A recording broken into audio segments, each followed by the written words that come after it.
نحمده ونصلي على رسوله الكريم بسم اللہ الرحمن الرحیم۔ قضا نماز ادا کرنے کا طریقہ۔ یہ بات یاد رکھے کہ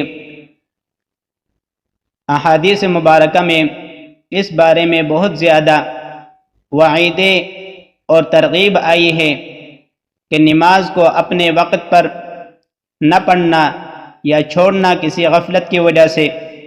اس بارے میں ایک حدیث شریف ہے کہ جس کی ایک نماز بھی قضا ہو جائے تو وہ ایسا ہے جیسا کہ اس کا سارا مال، گھر بار اور اولاد سب چھینے گئے۔ تو اس حدیث میں نماز اپنے وقت پر پڑھنے کی زیادہ ترغیب دی گئی ہے۔ اسی طرح حدیث شریف میں اس بات کی بھی ترغیب ہے کہ جس کی نماز کسی وجہ سے چھوٹ جائے، نیند کی وجہ سے یا اور کسی وجہ سے، تو جب بھی یاد آ جائے تو فوراً ادا کر دیا جائے۔ تو قضا فرض اور وتر کی ضروری ہے، باقی سنت اور نفل کی قضا نہیں ہے۔ اور وقت کے اعتبار سے بھی قضا نماز ہر وقت ادا کر سکتے ہیں، اس کے لیے کوئی وقت مقرر نہیں، جب بھی موقع ملے جس وقت بھی چاہے تو قضا نماز ادا کر سکتے ہیں، سوائے 3 اوقات کے: سورج طلوع ہونے کے وقت اور سورج غروب ہونے کے وقت اور زوال کے وقت۔ یہ 3 اوقات ایسے ہیں کہ ان میں نماز ادا کرنا جائز نہیں۔ اس کے علاوہ جو بھی وقت انسان کو ملے تو اس وقت قضا نماز کی ادا کریں۔ تو قضا نماز کے ادا کرنے کا طریقہ وہی ہے جو کہ ادا نمازوں کا ہے۔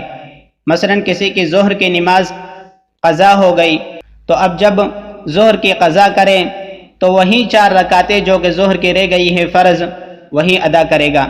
البتہ صرف فرق قضا اور ادا میں نیت کا ہے کہ قضا نماز ادا کرتے وقت قضا کی نیت کرنا ضروری ہے۔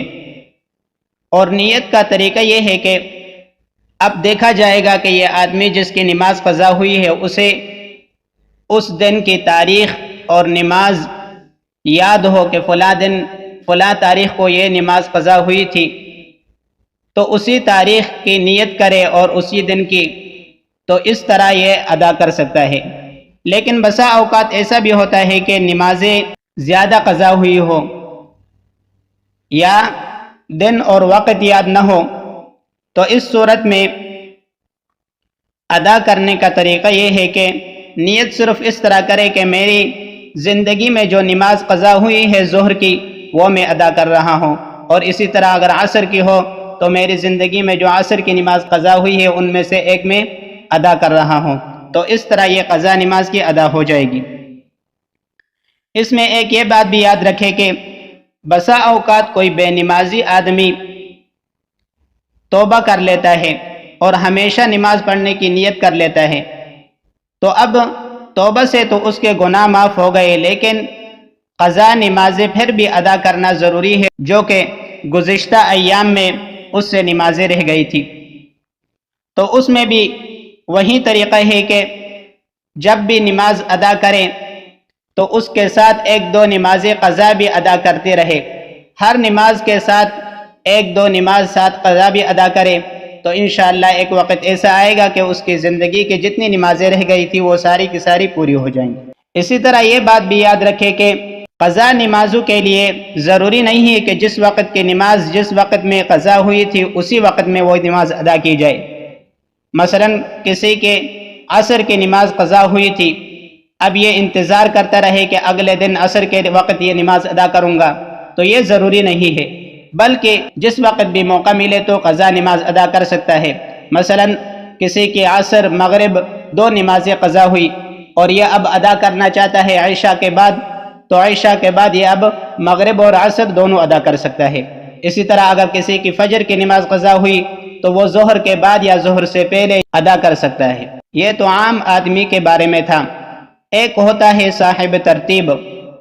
تو اب صاحب ترتیب کے بارے میں ذرا سمجھے کہ صاحب ترتیب کہتے کسے ہیں۔